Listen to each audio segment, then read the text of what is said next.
enough as good enough. Welcome to our weekly podcast, Good Enough, with your co-hosts, Sam Lewis and Mark Lips.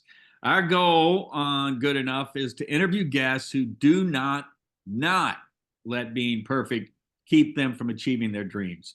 Whether it be writing a book, growing a business, achieving some other success, all of these people are heartfelt, passionate, and good enough to be noticed and guests on our podcast. We welcome them, and we also thank you for joining us today.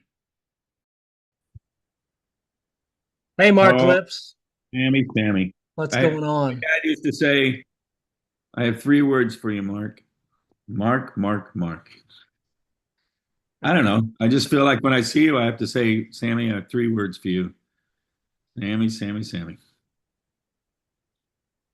I've heard I like know why. 3 words for me is like the most I've heard is what the fuck. That's the 3 words I hear most of. What, Sammy?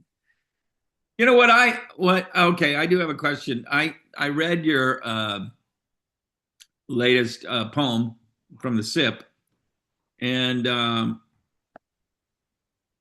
was it a poem or did you send something that you were reading? I was telling you about that book, Gary Snyder, that I bought, but that's a true story. I was in this Bob's Bay book place I've been telling you about, which we want to get the owner on here. Right. And I just saw this book of Gary Snyder's poems. I picked it up, but earlier that week I downloaded. So that's what it was. Yeah, you reprinted the right. I downloaded Dharma Bums by Jack Kerouac, and I was listening to it, and then I started reading these, and I was like, man, these things sound very similar. I didn't know, I didn't know they were buddies. And I looked at it, I was like, this is really You weird. would pick, you know what? That's what I love about you. You're such a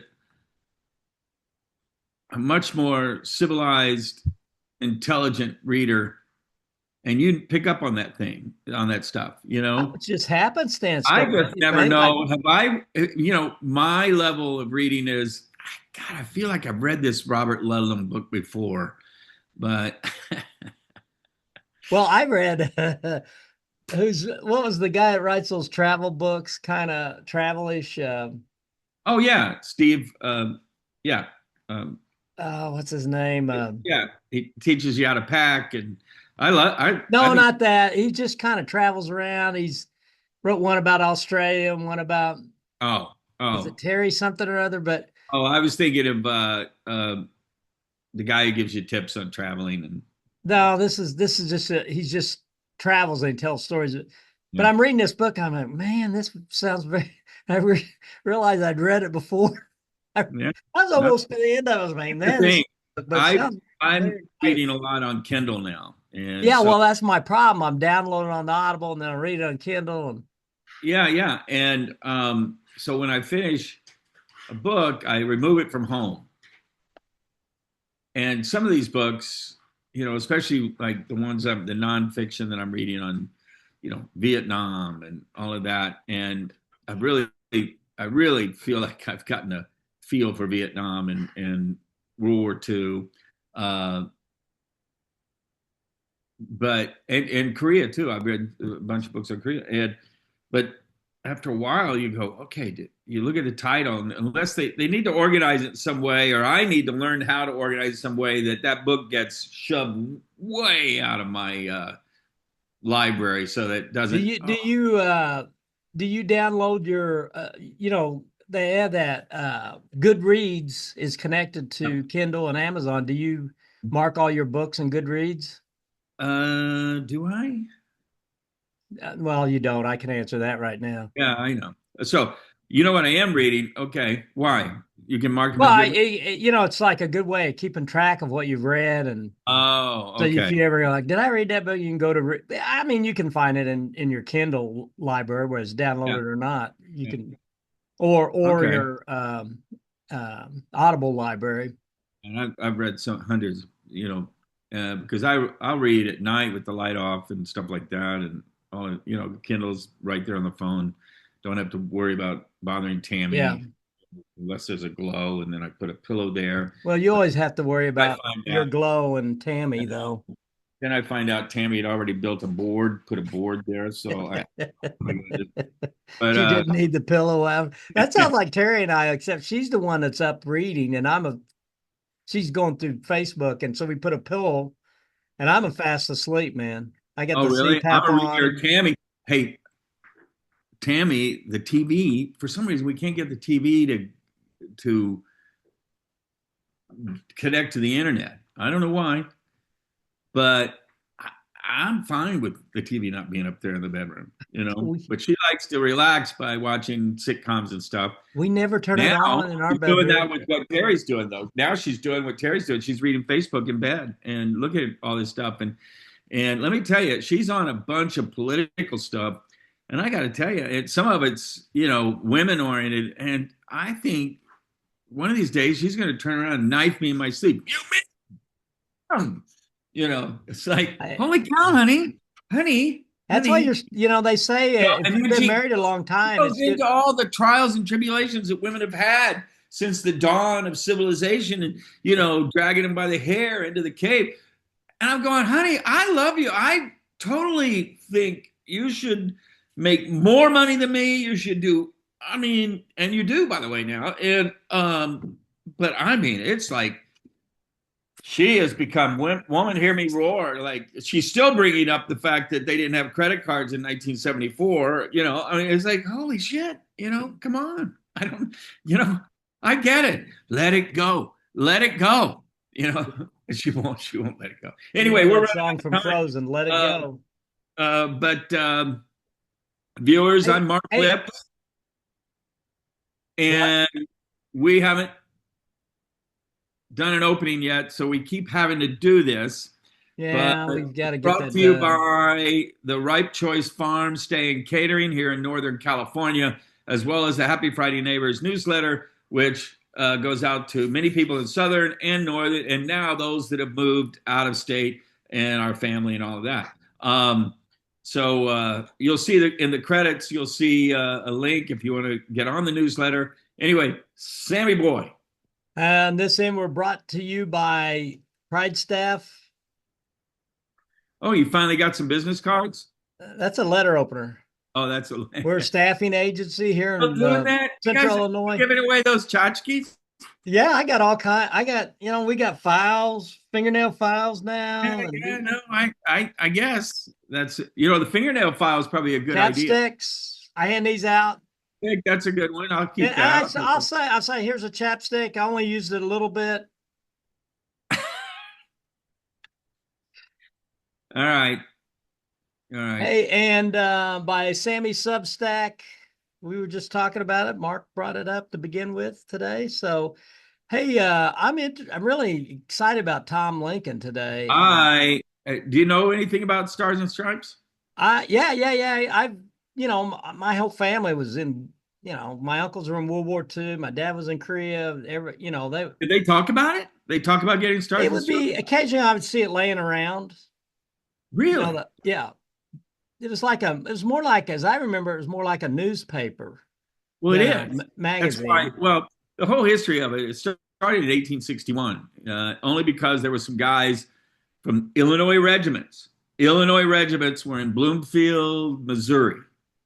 And there was no newspaper, but an old vacant building with a printing press. And they made their own newspaper for the military. Wow. And now, and then later it morphed and talk about, this was, Ernie Pyle reported in Stars and Stripes, Bill Maudlin, all those guys. But it was still a newspaper. So I guess September 2020, they cut the funding. Trump apparently brought it back. But I'm surprised they haven't gone digital. I just remember, I didn't really think much about it as a kid, but, I just saw it around because, I think my Uncle Hallie probably subscribed to it. My dad didn't, but I saw it. And I was telling you about my friend, Jim Doig. He got a write-up in it, and I cannot find the thing anywhere. Oh, shoot. Yeah. My old boss sent it to me because Jim and I both reported to him. He sent it to me several years ago, and I know it's in this massive digital stuff I got on the computer. But here's my question now. You have to lead the way here, but after what happened this week, with the generals, I kind of wonder Tom's opinion on. He's way closer to it than I am. Well, it'll be interesting. Yeah, that we can. Let's ask him that. Not sure I want to get too deep in the woods. No, but it would anything just like be. that, but I don't know. Maybe. oh, but I would. I mean, I wonder how Stars and Stripes would have reported that, and maybe Yeah, right. That's a great they question. did. They did. So, to have everybody under one roof, somebody had an opportunity there. That's for sure. And That's a little scary.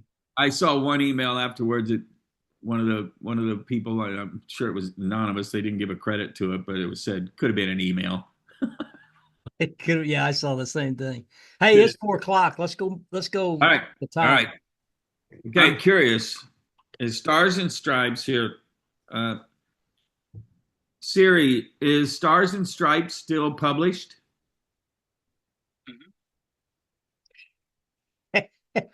My phone just answered your question. Is a newspaper still published? Okay. Here we go. My phone just answered your question. Well, it heard me. Isn't that crazy? Yeah, I know. That's why you could probably yell out right now, Alexa, play something, and play it. Yep. No. Alexa, stop.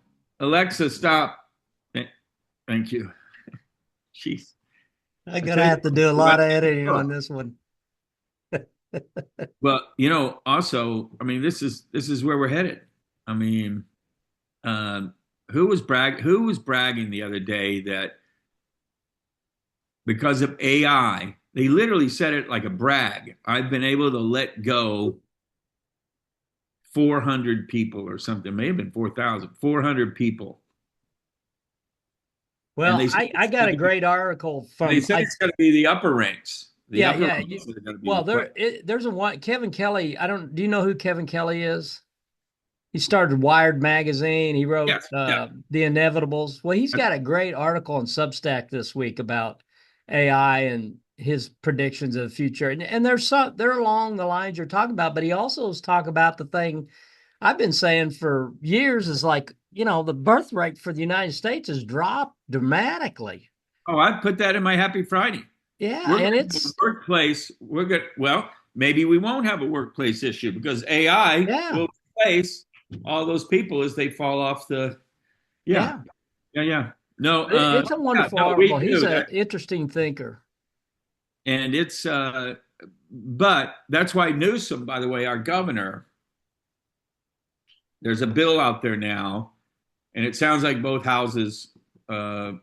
Because the original one was the tech companies weren't happy about, but the new one they seem to be okay. It's not perfect in their eyes, but anyway, they're going to start putting a fence around anybody using an AI. And the idea is, they didn't say this, but this is my impression or what needs to be done, is it needs to be like the Hippocratic Oath, okay, where you feel compelled to follow the Hippocratic Oath if you're a doctor.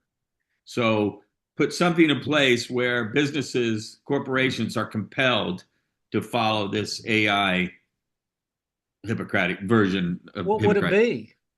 Well, it's just that, for instance, lawyers. How many lawyers have tried to rely on AI and they've gotten bad information? And but humans get bad information too. What? Humans make mistakes and get bad information too. Right, but if you're prosecuting a guy and he was putting in using a case that he said happened as his evidence that this person shouldn't be, defending a guy, and the judge realized when he looked it up that case didn't exist, but the guy said, "Oh, I got it from AI," Oh, well, yeah. No, I feel like but it's like any. If you use it, if you use it, okay, if you use it to create a nuclear bomb or to sow havoc or to find out the best way to poison a whole town, or do whatever. I mean, there has to be some sort of fence around it. I mean, if you're just using it to write newsletters, then Believe me, if you're trying to figure out how to poison a hotel or make an atomic bomb, you ain't going to give a shit about a Hippocratic oath. I know. That's my guess. But right, but you'll be monitored. I mean, I just think, is Tom in the waiting room? Not yet. Yeah, I think it poses a lot of, this is where I think, we got away from philosophy for a long time, but I think that's why philosophy is coming back and even stronger is, we gotta, because we can do it, should we do it, and we've got a lot more questions like that in our world today. Well, did you see in my Happy Friday, I asked,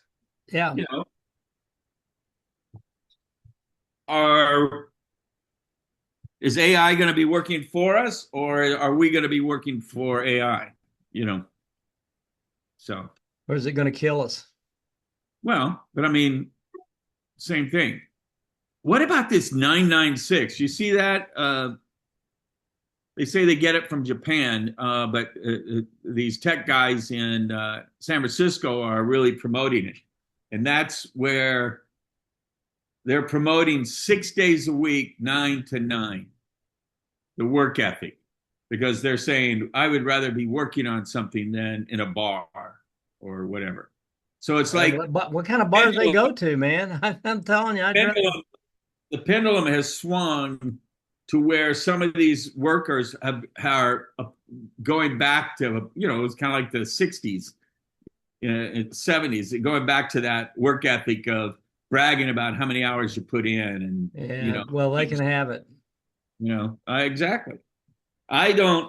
It's weird. I don't know how that trend will carry, but. All right, here's Tom. You ready? Yeah. What's it say? Can you hear me? I can hear you. You want to hit video? Yeah, I thought I did. Let's see. Well, then turn the light on. Turn the light on. You almost had it. You almost had it. There he is. There he is, the man, the myth, the legend. All right, we recording, Sam? Yeah, we're recording. Hey, listeners, this is Tom Lincoln.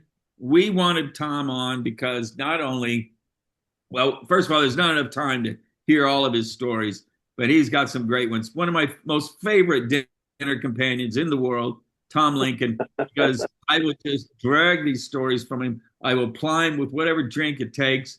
And I can go I can go back in his early days. I can go up forward, and they're just stories galore. There could be certainly be a book.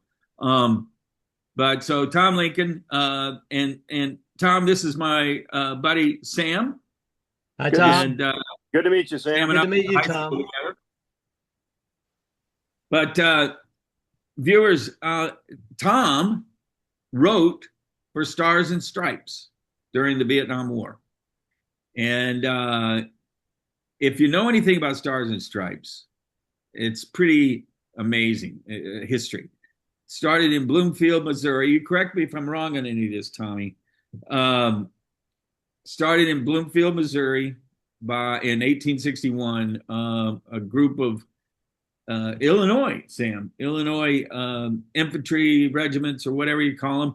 And they were in Bloomfield, and they found this vacant building, had no newspaper, but it had a printing press and all this, obviously had a newspaper. So they started writing Stars and Stripes in 1861. But then it morphed and it went to World War I. And I mean, the people that came out of that magazine that you worked for, what was it? Harold Ross started the New Yorker after World War I. Well, there were a lot of people that went through Stars and Stripes. There were two Stars and Stripes newspapers. One was the European edition, and I worked for the Pacific. edition. They were two separate operations. They didn't have a common management. They operated completely separate from one another. And the Pacific edition actually started during World War II, right close to the end of World War II. And it was headquartered in Tokyo, in a building that had previously been occupied by, I think it was the Nippon Times. And Huh. and anyway, there were, the paper was run by a combined military and civilian contingent.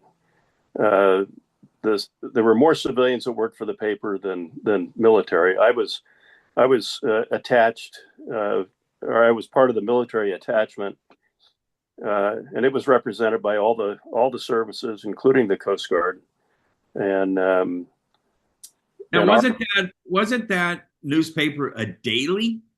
It was a daily. Pacific Stars and Stripes published daily. I think when I was there, the circulation was in the neighborhood of half a million papers a day, 5 editions. And the paper circulated throughout Asia, all the way down to Australia, New Zealand, and Australia. Wherever U.S. troops were stationed in the Pacific theater, they got a newspaper every day. I'm amazed that you were able to put out a day. I mean, you must have been working your tail off.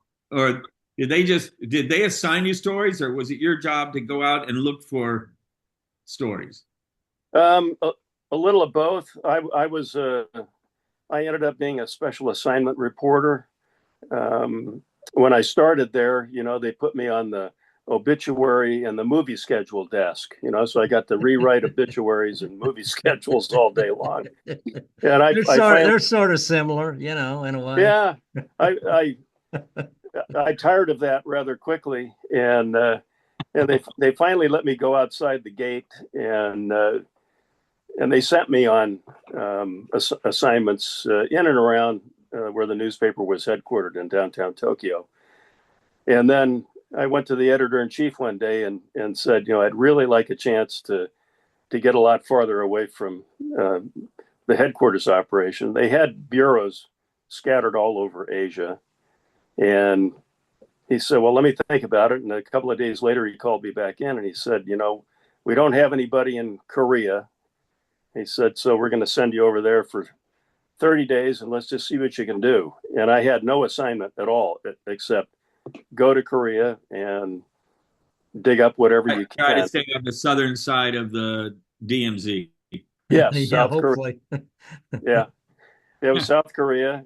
And I was there for 30 days, and I struggled. The production wasn't all that great. But about 3 or 4 days before I was supposed to go back to Tokyo, the Korean president at the time, Park Chung-hee, he declared martial law.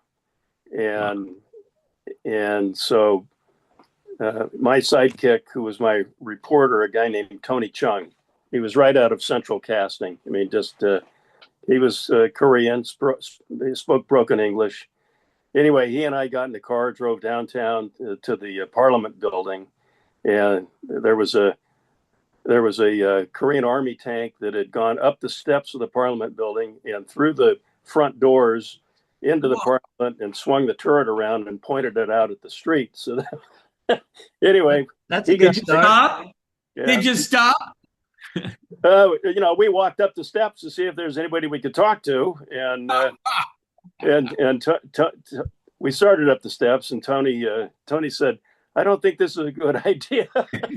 So he said, "Let's find a phone, and I've got some friends I can call." Anyway, so I filed a story that evening, and it was front page the next day in the paper. Wow. And I got a teletype message from Tokyo saying, we'd like you to stay there as long as you want to stay. And so I ended up staying there. I was there more often than not. I'd go back to Tokyo for 2 or 3 weeks at a time, and they'd ship me off again. But it was the one. Sam, jump in here. And I mean, it's hard to jump in when a guy's telling you about a tank going through the Parliament building on his first assignment. Yeah. And Sammy's grandfather and father were both avid readers, both ex-military, fought. I mean, they were in the trenches. Stars and Stripes. So I just remember, I can't remember. I just remember seeing it. I think it was at my Uncle Hallie's house. And I saw copies of the Stars and Stripes, and I can't remember if it was something he subscribed to. He was at World War II, and I don't know if it was something or just papers he happened to have that he kept a lot of stuff. He had souvenirs. So I remember seeing it laying around. Wow. Well, you can still subscribe to it. It's an electronic paper now. That's what I figured. Yeah. Yeah. They may do paper papers in combat areas, but more often than not, it's just electronic now. The last one I saw is I think I said this to you in the email about my friend Jim Doak, who passed away a couple of years ago, but he was written up in one of, and that was the last one that I actually saw, was his write-up in that about his combat experience in Vietnam, and it was yeah, I don't know how. Yeah, I told Jim, his name was Jim Doak. I told him before. I said, I don't know how a guy goes through the things that you went through, and he went through a lot of different things there, and and come out a halfway normal man. And you know what his response was? Yeah. Who says I'm normal? Yeah. Ask my wife if let me tell you, thinks I'm well balanced. Yeah. Said, all right, I'll give you that. Yeah. The car backfires and they leap into a So ditch. you had a natural affinity to writing? I thought I did. And when I got there, I understood that I knew very little about writing, but I was lucky. I was mentored by a couple of civilian writers there, both very, very accomplished. One guy was Jim Lee. He was a retired Navy Chief Petty Officer. And the other was a fellow by the name of Hal Drake. And he was a full-on civilian. He had worked for Stars and Stripes. Oh gosh, from I think he started with them in the early 1960s, might have been late 1950s, and was with the paper until he retired. I don't know, he was probably 70 years old when he gave it up. Tom, okay, let's see. How am I gonna put that? How deep into Vietnam did you guys get with Stars and Stripes? Was it all very pro military, or were you beginning to question Vietnam at some point in the paper, or was the paper editors beginning to question Vietnam and the decisions that were being made? Most people, when I worked there, especially, they just assumed, anybody outside the paper just assumed that it would be pro military, pro American side of the conversation, and it was anything but that. It was run by civilians. The overall supervisor for the paper was the editor-in-chief, and that was always an Army colonel or a Navy captain, that rank. And they answered to people much higher up the food chain. Right. But so they can get called on the carpet. Yeah, sure. But there was always this tension between the civilian editors and reporters and the military side of the operation. Wow. Constant tension and pressure.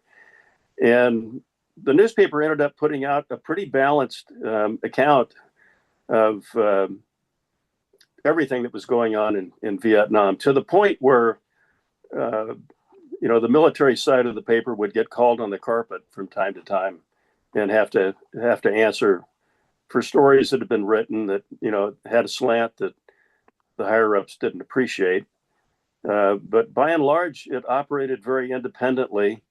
It was not funded by the U.S. government. It was what was called a non-appropriated fund organization, and they funded the paper funded itself through magazine sales. They had the exclusive magazine concession on every base in the Pacific theater, and so you can imagine there were a lot of Playboys and other magazines that were sold, and but they funded the operation mainly through that, plus subscription revenue. Huh. I just assumed it was federally funded. No, because I know that. I mean, it could go hat in hand to the to Congress to try to backfill years that weren't as productive, but by and large, it was a self-funded operation.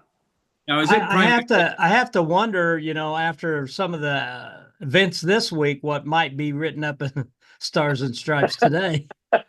Would you offer any opinion on that, Tom? Well, I haven't read the paper in a long time, so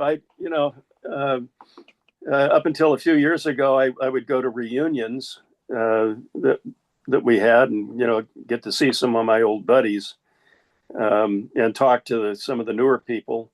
But it's much more tightly controlled now, I think, because the operation, they closed down the Tokyo operation, gave the building back to the Japanese government, and centralized everything for both newspapers, Europe and Pacific, in Washington, D.C.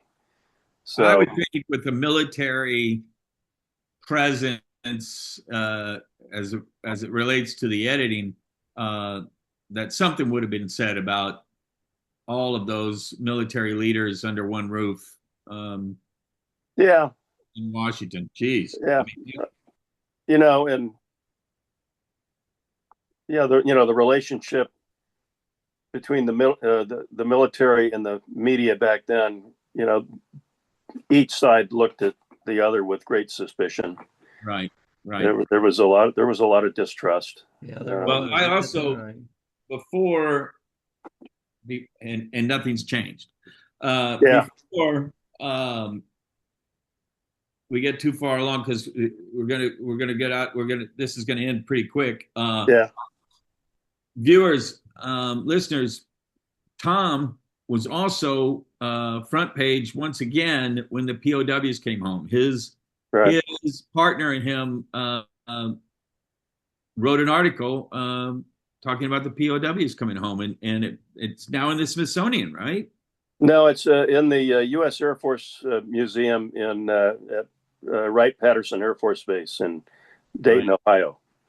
Nice. And I actually got to go and see my story last fall when we traveled back to Dayton. Yeah, it was pretty cool. It's in the Vietnam section of the museum.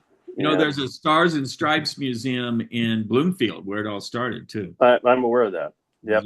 So tell us, you were there, right, when the POWs came home? Yeah, I was Stars and Stripes assigned 4 of us. There was me, Hal Drake, the senior civilian reporter for the paper, a guy named Chip Morey. He was a chief petty officer, Navy SEAL. He was a photographer, and then my good friend Paul Harrington. He and I spent a lot of time. We palled around together in the Philippines on several occasions, but they sent us all down to Clark Air Base in the Philippines, and we arrived there about a month before the first release. Nobody knew when the releases were going to occur, so they sent us down. We just assumed it would be any day, and so it was the 4 of us and about 300 of the most famous media people in the world. I can imagine at the time. Remember that? Remember that, Sam? Oh yeah, I remember clearly. It was a big deal. Yeah. Big deal. That was a big deal. Yeah, I got to pal around with Peter Arnett, big AP guy at the time, ended up working for CNN. I got to meet a guy named Max Desfor. He was the AP bureau chief for Southeast Asia. Guy named Kais Beach, who was an old UPI reporter. Anyway, we were there for 30 days with nothing to do except make trouble. And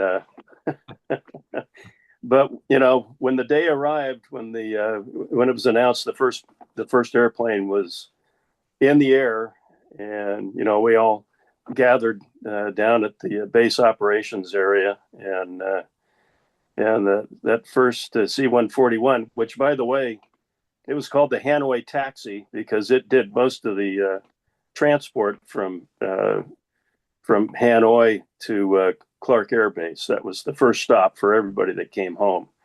And anyway, it pulled up on the tarmac there, and when those engines spun down and the waist door opened and the first guy stepped out, it was amazing. There was not a dry eye in the crowd. I mean, there were.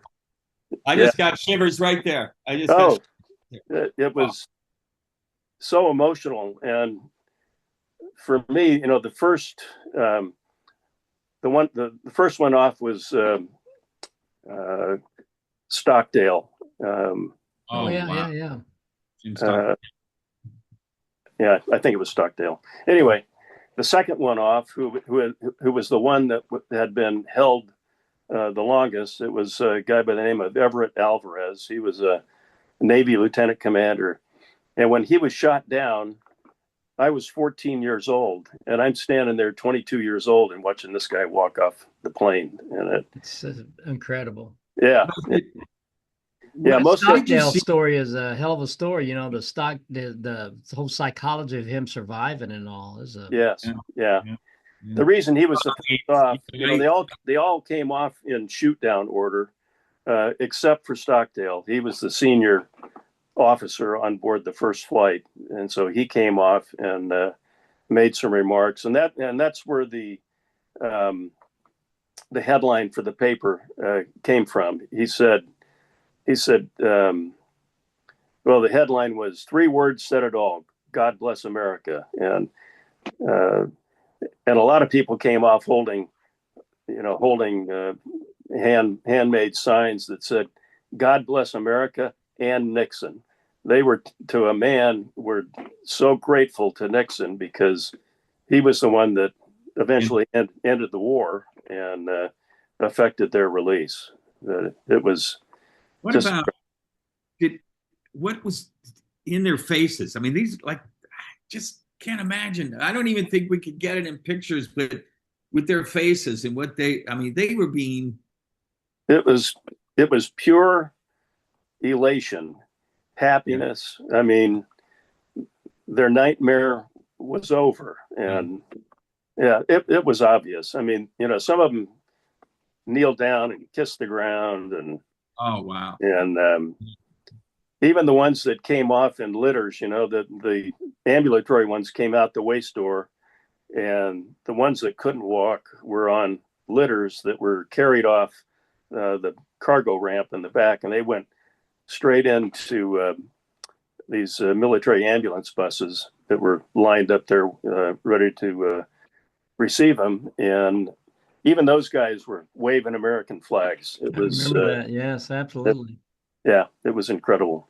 Unbelievable. One guy even snuck a little puppy out with him. I have a series of photos of that.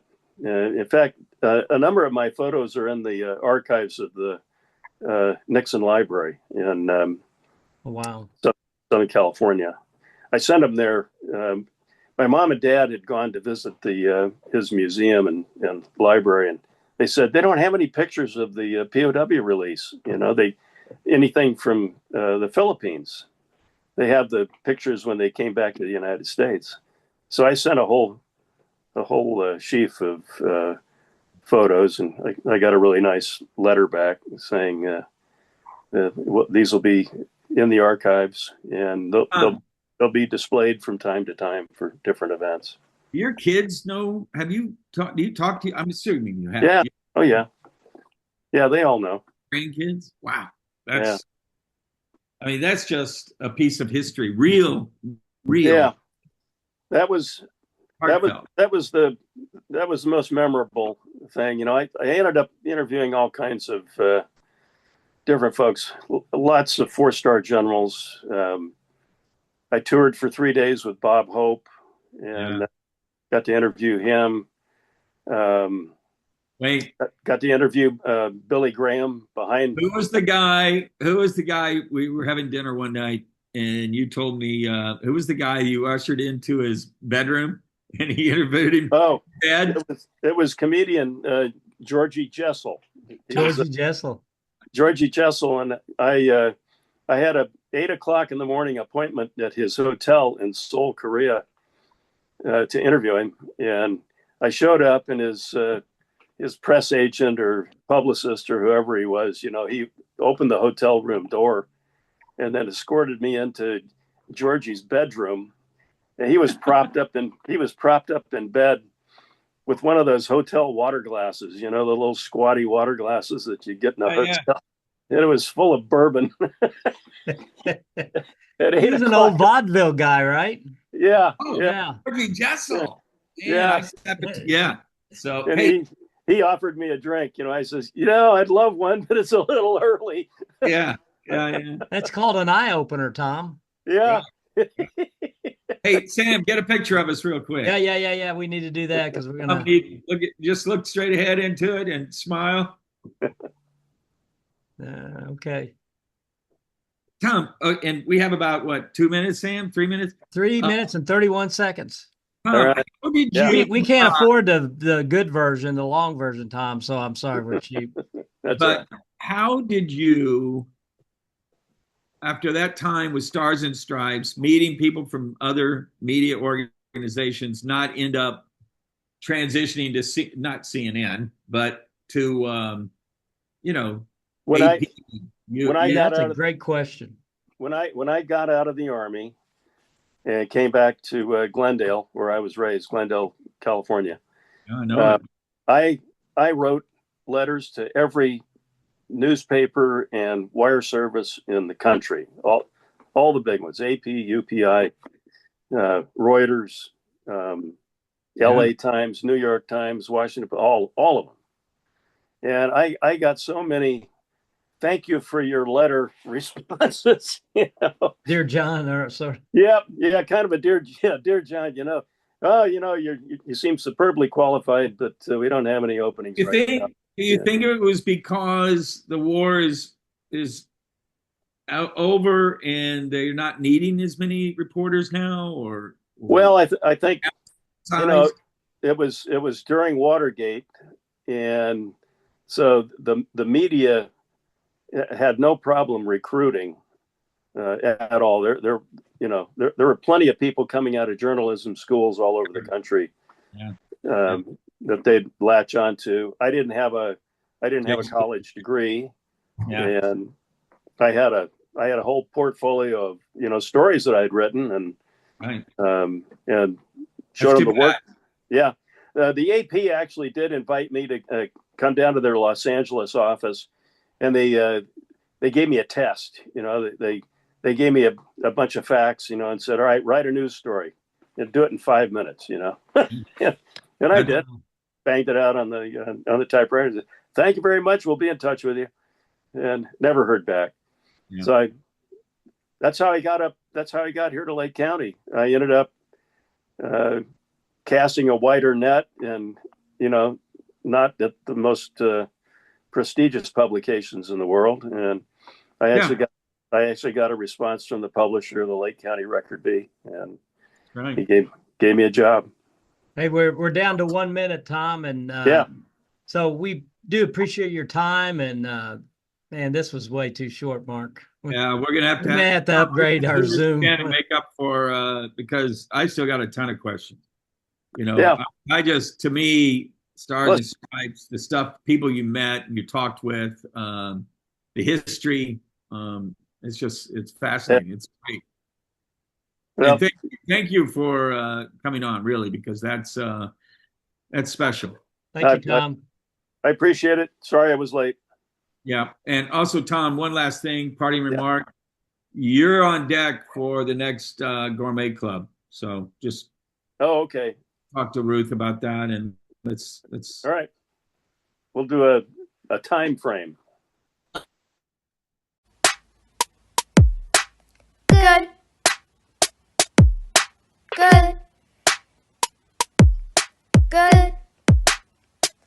Enough as good enough.